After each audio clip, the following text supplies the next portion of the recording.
The marketplace on Orion Station was loud, bright, and full of smells from 100 different worlds.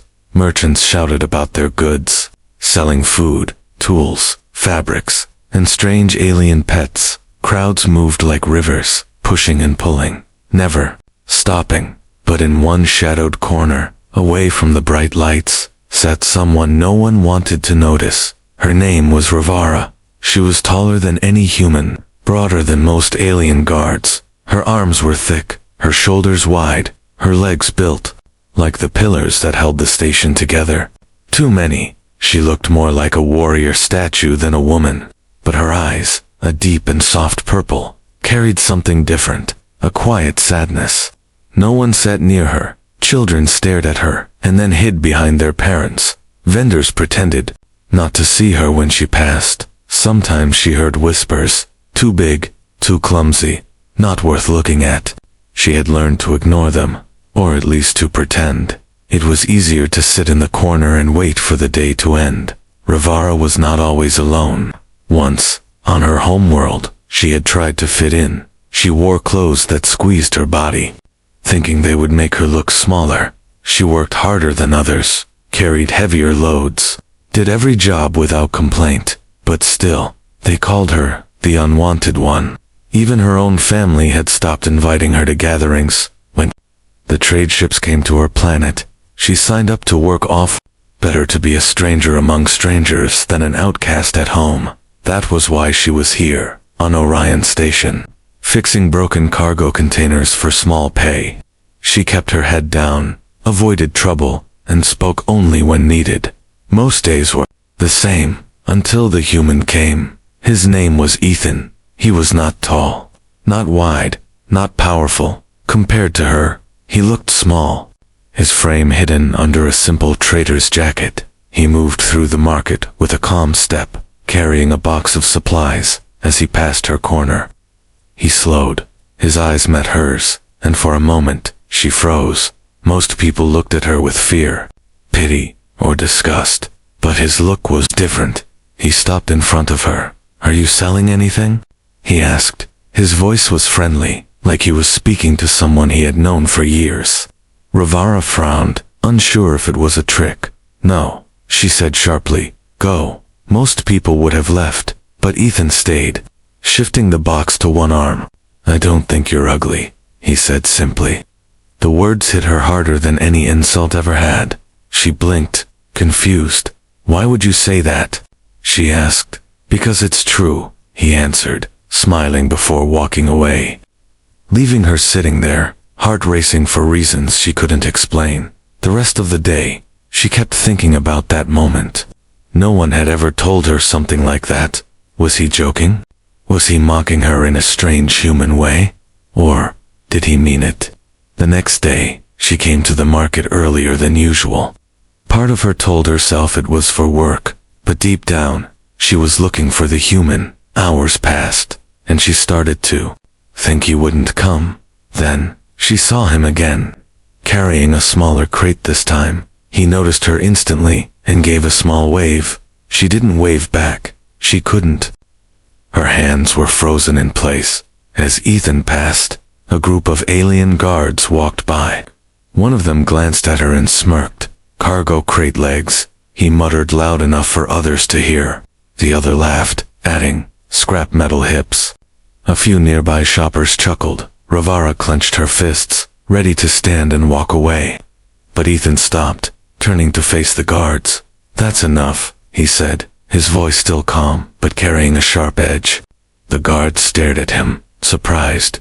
"Careful, human," one sneered. "You might get stepped on." Ethan didn't move. "Or maybe you'll get embarrassed for acting like children," he replied. A few people in the crowd murmured. The guards snorted and walked away, muttering under their breath. Ravara stood there, stunned. No one had ever stepped in for her like that. She wanted to thank him, but the words caught in her throat. Instead, she turned and left, afraid he would see the heat in her eyes. That night, in her small metal room, she sat on her bunk. Her mind kept replaying his words, his voice, his calm way of standing against the guards. She didn't know what this human wanted, but for the first time in years, she felt the faint spark of something she thought she had lost hope. The next morning, the marketplace was already alive, with a hum of voices and the clatter of metal crates. Ravara sat at her small repair stall, tightening the bolts on a dented cargo container. She kept her eyes down, trying to ignore the stares. She told herself that yesterday had been strange. The human, Ethan, was probably just passing through. Humans were traders, explorers, wanderers. They never stayed long. She should not expect to see him again, but as she worked, she heard a voice behind her. "Morning," Ethan said. She turned slowly, trying not to look surprised. He stood there with a mug of steaming drink in his hand, the smell sharp and sweet. "Earth coffee," he explained, holding it out. She frowned. "I don't drink human things." He just shrugged. "Then it's for me," and took a sip, leaning casually against her workbench. It was strange. No one leaned near her. No one stood close. Ethan didn't seem to notice the difference, or maybe he just didn't care. They didn't talk much. He asked about her work. She asked about his travels. He told her about planets where the ground shone like glass, about oceans with waves taller than buildings. She listened without interrupting. It had been a long time since someone spoke to her without an insult hidden in their words. Then, the moment broke. A group of alien guards, the same ones from yesterday, passed nearby. They slowed when they saw her and Ethan talking. One of them laughed. "Careful, human, that one might crush you if she sits too close." Another added, "Maybe he likes them, giant and ugly." A few people nearby laughed. The words hit Ravara harder than she wanted to admit. She kept her eyes on the metal container in front of her, pretending not to hear. Ethan straightened, his calm voice turning sharp. "Is this the best you can do?" he asked. Insults that sound like a child made them. The guards stopped laughing. One stepped forward, towering over Ethan. "You should watch your mouth, human," the guard hissed. Ethan didn't flinch. "And you should watch how you treat people," he replied. A small crowd began to gather. The guard's eyes narrowed, but after a tense pause, they turned and walked away. Their laughter gone, Ravara didn't know what to say. Her hands felt tight around her tools. She wanted to thank him, but the words caught in her throat. Instead, she muttered, "You should not do that." "Do what?" Ethan asked, still leaning casually against the bench. "Stand in the way," she said. "It will make them hate you too." He shrugged. "Then they can hate me." No one had ever spoken like that to her before. The rest of the day, Ravara worked in silence, but her mind kept turning. Why was this human different? He was not stronger than the guards, not richer than the merchants, yet he stepped forward when no one else dared. She didn't understand it, and not understanding it made her uneasy. That night, as she walked back to her small room in the station's lower deck, the air smelled faintly of engine oil and metal. She passed by a group of younger aliens laughing near a vending machine.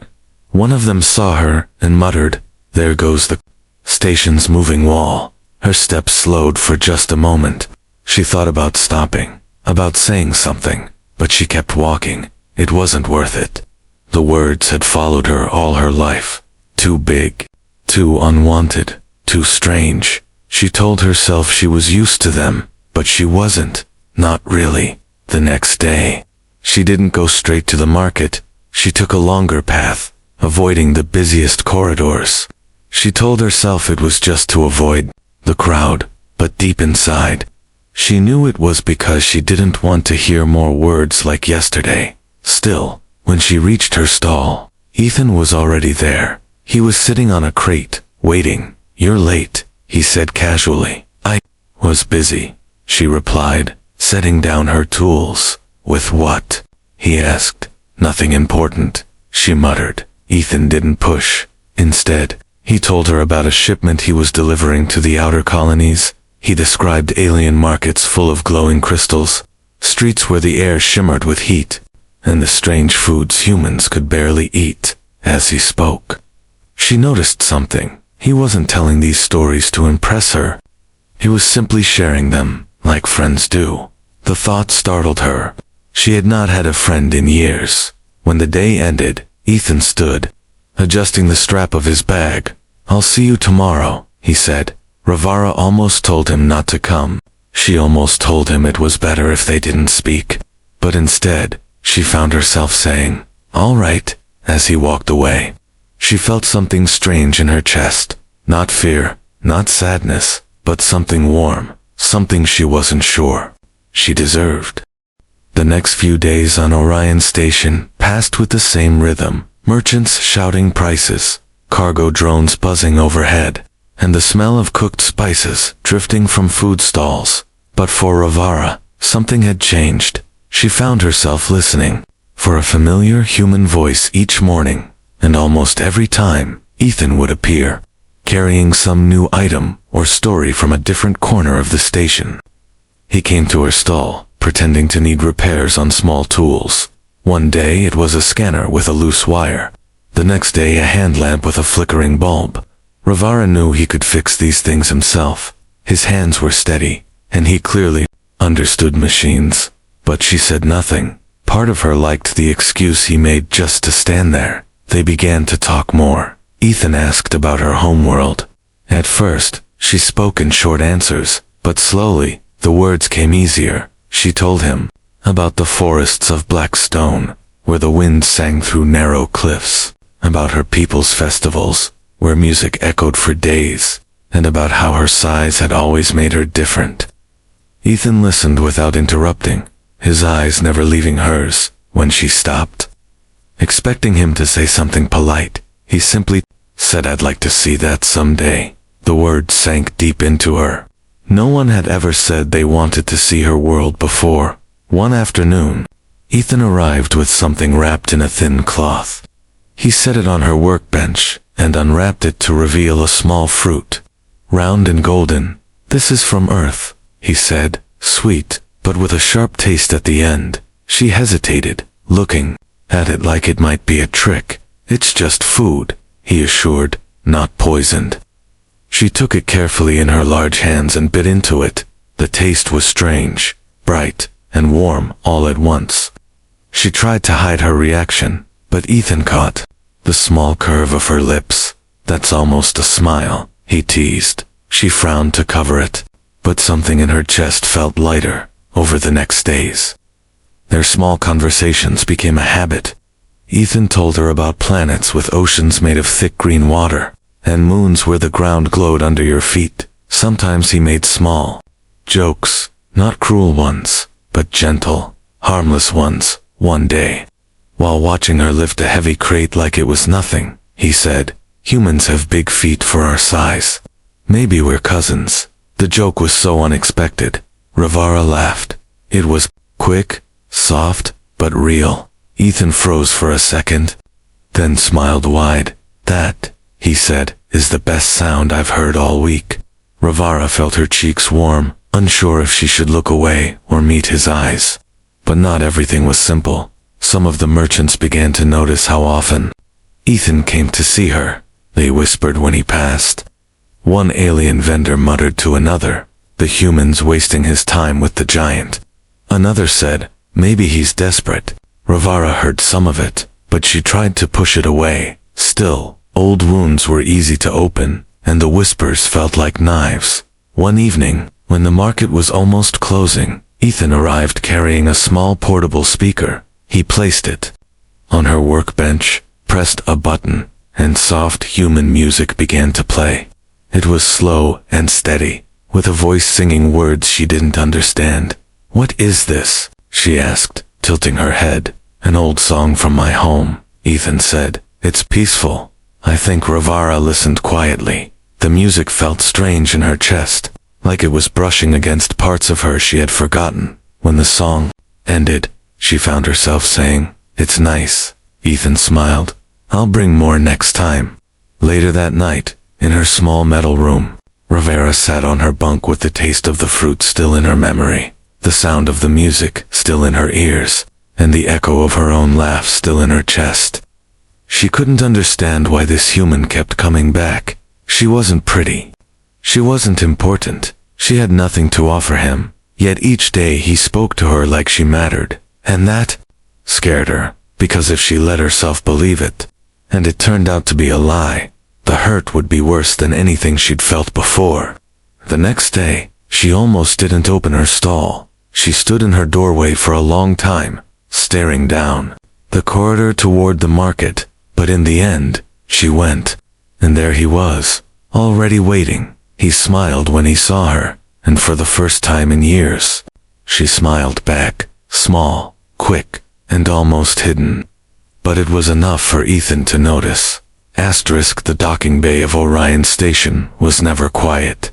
Engines roared, warning lights flashed, and the metallic clang of loading ramps echoed through the air. It was the heart of trade, where ships came and went, carrying cargo and passengers from every corner of the galaxy. Ravara didn't usually go there unless she had repair work to deliver. She preferred the market's noisy chaos to the cold, sharp sounds of the bay. But that day, she was there to return a repaired cargo scanner. She kept her head low, focusing on the job. The scanner was heavy, even for her, but she carried it with one arm, her steps steady. She told herself she would drop it off and leave quickly. No reason to linger, no reason to attract attention. Halfway across the bay, she froze. A familiar voice reached her ears. Ethan's, but it wasn't his usual calm tone. It was sharper, almost angry. She turned her head and saw him standing near a small freighter. Two alien thugs had cornered him. They were tall, lean, and wore the kind of half-broken armor that meant trouble. One had a long scar across his cheek, the other carried a shock baton. "You owe for the shipment." The scarred one growled. Ethan shook his head. The shipment was delivered. "Your boss already got paid." The thug with the baton stepped closer. "That's not what we heard." Ethan stayed still, his eyes steady. Rivera's grip on the scanner tightened. She moved toward them without thinking, her heavy steps echoing on the metal floor. The thugs noticed her and exchanged quick looks. "Well, look who it is," the scarred one said, smirking. "The station's giant." The baton thug grinned. "Careful, human. Your friend might squash us." Ethan glanced at her. "Rivara." "It's fine," he said. Though his voice carried a tension she recognized, the baton thug suddenly shoved Ethan back against the wall. Rivara dropped the scanner with a loud clang, the sound making both thugs flinch. "Let him go," she said, her voice low and firm. The scarred one laughed. "Or what? You'll sit on us." That was enough. Rivara reached out and grabbed his arm before he could react. Her fingers wrapped around his forearm like steel clamps. With one sharp movement, she lifted him off his feet and sent him crashing into a nearby supply crate. The metal dented under the impact, and the thug groaned, sliding to the floor. The baton thug swung at her, but she caught the weapon mid-swing. The electricity buzzed against her skin, but she didn't let go. Instead, she twisted it from his hand and tossed it aside, the sound echoing across the bay. "Leave," she said, her voice like cold stone. The thug hesitated, then ran to help his partner up. They staggered away, muttering curses, disappearing into the shadows between cargo stacks. Ethan stepped forward, rubbing his shoulder where he had been shoved. "You didn't have to," he started. "Yes, I did," she cut in. They stood there for a moment, the sound of engines filling the silence. Ethan smiled faintly. "Remind me never to get on your bad side." Rivara almost smiled back, but she quickly turned to pick up the cargo scanner. Her hands were steady, but inside, her chest was tight.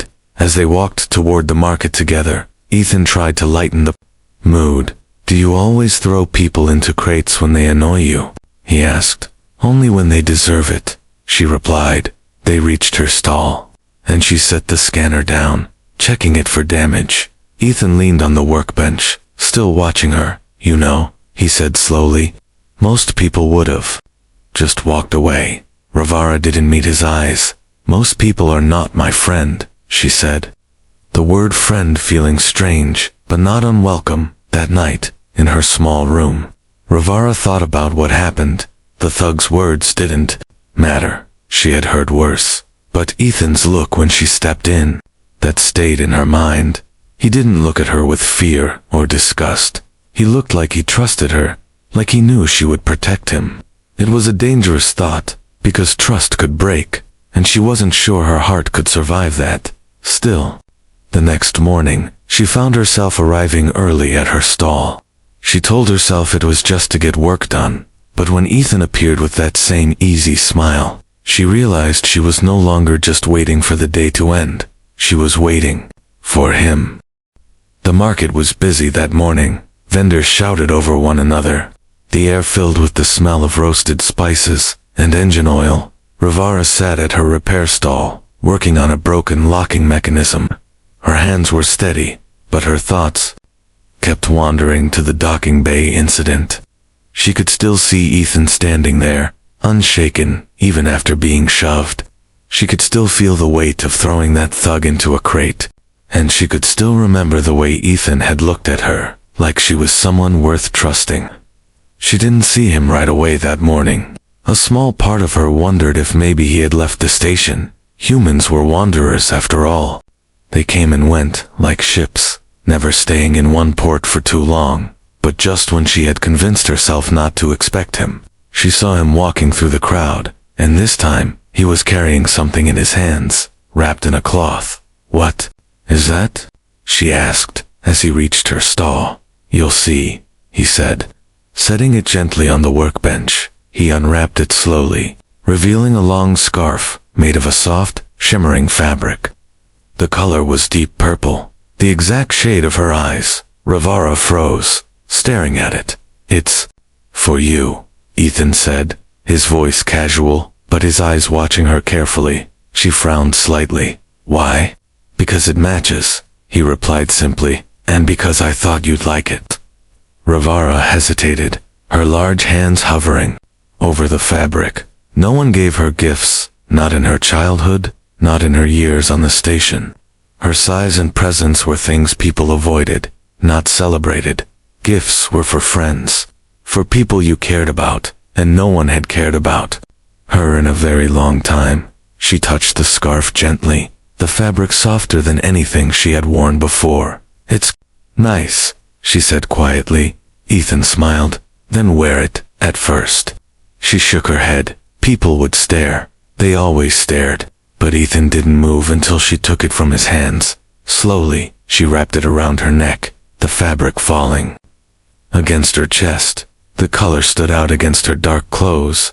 When she looked up, she saw Ethan's smile widen. "Perfect," he said. Ravara felt something strange in her chest, like her heart had shifted slightly. As the day went on, she noticed the stares. Merchants glanced at her, some with curiosity, others with their usual judgment. A few whispered to each other, but for the first time, the whispers didn't cut as deep. She didn't pull the scarf off. She kept it on, even when she was working with grease and tools. Because every time she felt the fabric brush against her skin, she remembered the moment he gave it to her, and for reasons she couldn't explain, it made her feel wanted. Later that afternoon, a small alien child wandered near her stall. The child stared at her for a long time, then pointed at the scarf. "Pretty," the child said before running back to their parent. Ravara stood still, unsure how to react.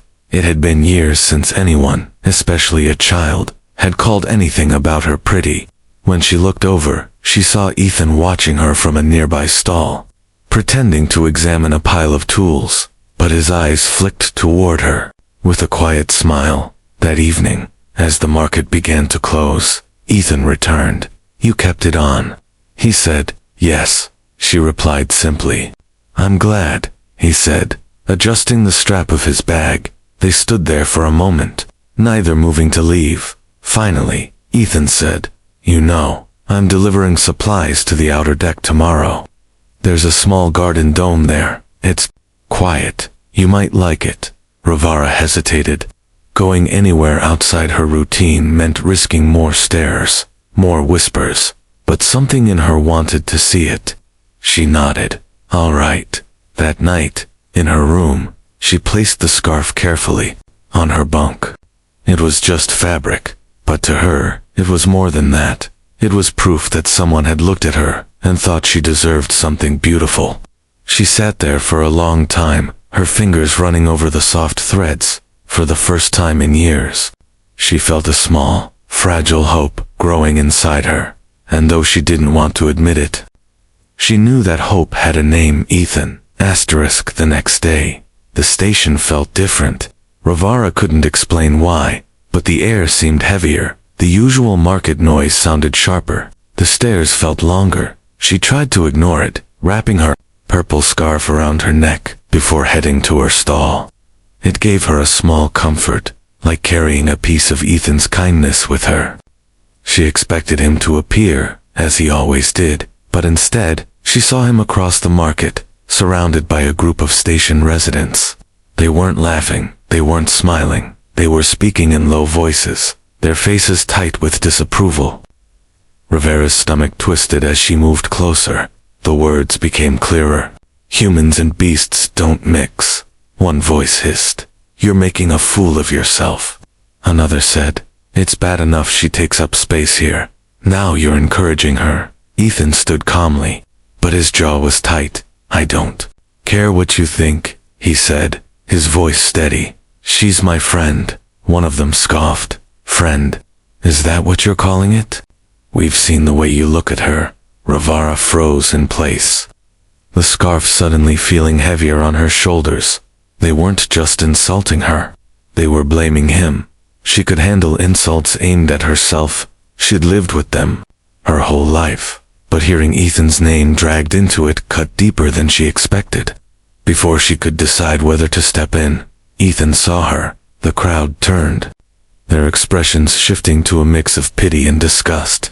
Rivera's heart pounded in her chest. She turned away and walked quickly down one of the side corridors.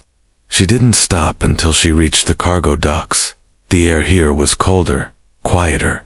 She stood alone, staring at the floor. It didn't take long for Ethan to find her. "Rivara," he began, but she shook her head. "You should stay away from me," she said, her voice low. "That's not going to happen," he replied firmly. "You don't understand," she said, still refusing to look at him. "Every time you stand near me, they'll talk. They'll treat you the way they treat me. They'll make your life harder, and I'm not worth that."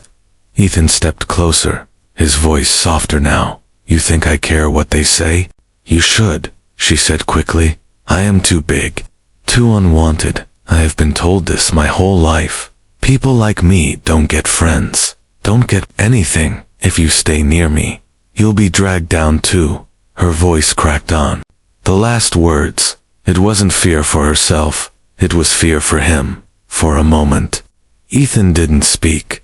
Then he reached out, gently taking her large hand in his. She tried to pull it back, but his grip was steady. "Look at me," he said, when she finally did. His eyes were unwavering. "You're beautiful to me," he said, the words clear and certain. No one had ever spoken those words to her before. Not as a joke, not as a lie, but as the simple truth. Her breath caught. She wanted to argue, to tell him that beauty wasn't meant for someone like her, but the way he said it made the words stick in her throat. He didn't flinch under her gaze. He didn't look away as if he'd said something embarrassing. He meant it. The silence between them felt heavier than the noise of the market ever had. Finally, Ravara whispered, "Why? Why would you say that?" "Because it's true," Ethan said again. She felt the sting of tears, and she hated it. She had promised herself she would never cry in front of anyone here. But in that moment, it was impossible to stop. Ethan didn't move to wipe her tears, didn't try to comfort her with clumsy words. He simply stood there, holding her hand until her breathing slowed. When she finally spoke again, her voice was quiet. "They won't stop talking." "Let them," he replied. "They won't stop looking. Then they'll see a woman worth looking at," he said, for a long time. They stood in the quiet of the cargo docks, and for the first time since she had arrived on Orion Station, Ravara felt like she wasn't carrying her weight alone. The next market day began like any other. Vendors called out their prices. Engines hummed in the distance. and the smell of fresh bread mixed with the temps of machine oil. But for Ravara, everything felt different. She wrapped the purple scarf around her neck before leaving her quarters, her hands lingering on the soft fabric. It wasn't just a gift anymore. It was a promise, a reminder of Ethan's words, "You're beautiful to me." When she reached the market, the usual stares followed, but this time, they didn't sting the same way. She saw Ethan waiting near her stall, leaning casually against the workbench. He gave her a warm smile, and without hesitation, she walked to him. The murmurs started immediately, whispers slipping through the crowd like cold wind. Some voices mocked, others questioned, but none of it made her slow her steps. Ethan noticed the glances too, but he didn't move away. Instead, he reached into his bag and pulled out a small music player. "I brought something," he said. He pressed a button, and a soft melody filled the air. Human music, slow and steady, with gentle strings and a warm rhythm. Ravara tilted her head. "Why are you playing this here?" "Because," Ethan said with a playful grin, "I want to dance." Ravara blinked at him, certain she had heard wrong. "Dance? In the middle of the market?" she asked. "Exactly," he said, stepping closer and holding out his hand. She stared at it, her heart thudding in her chest. "This is ridiculous," she muttered. "Maybe," Ethan replied, "but it'll be worth it." For a long moment, she didn't move, but then, something inside her shifted. She took his hand carefully, aware of how much larger hers was, and let him guide her toward the open space between the stalls. The whispers around them grew louder, but neither of them paid attention. Ethan placed one hand lightly against her arm and began to move to the music. His steps were small, careful, and she did her best to follow.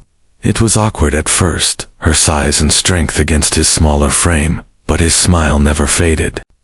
"You're doing fine," he said quietly. "You're terrible at this," she replied. But there was a hint of a smile in her voice. "That's why I need a good partner," he said, as the music played. Something remarkable began to happen. The stares didn't feel like judgment anymore. They felt like attention, like the crowd was seeing her for the first time. Not as a giant, not as unwanted, but as a woman standing in the middle of the market, dancing. Some of the onlookers even began to smile. A child pointed and laughed, not a cruel laugh, but one full of joy. The rhythm pulled them along, and for a brief moment, the rest of the station disappeared. Ravara felt light, almost weightless. It didn't matter that her movements weren't perfect, or that she didn't know the steps. What mattered was that Ethan was looking at her like she was the only person there. And in that moment, she believed him. She believed she was beautiful. When the music ended, there was a strange silence. Then, slowly, a few people began to clap. It wasn't loud or overwhelming, but it was real. Ravara stood there, breathless, her heart racing. Ethan squeezed her hand before letting go. "See," he said softly, "worth it," as they walked back to her stall. Ravara noticed something else. The stares were still there, but they weren't the same. Some were softer, some even curious, and for the first time, she didn't care what any of them meant. When they reached the stall, Ethan leaned against the workbench again. "So, same time tomorrow?" he asked. Ravara shook her head. "You're impossible." "Maybe," he said with a grin. "But you're stuck with me now." She looked at him for a long moment, the corners of her mouth lifting just slightly. "Good," she said. That night, as she lay in her small quarters, the sounds of the market fading into memory, she thought about how far she had come since the first day she sat alone in that corner. She thought about the man who had walked into her life without fear or hesitation, and she realized that maybe she wasn't too big or too unwanted.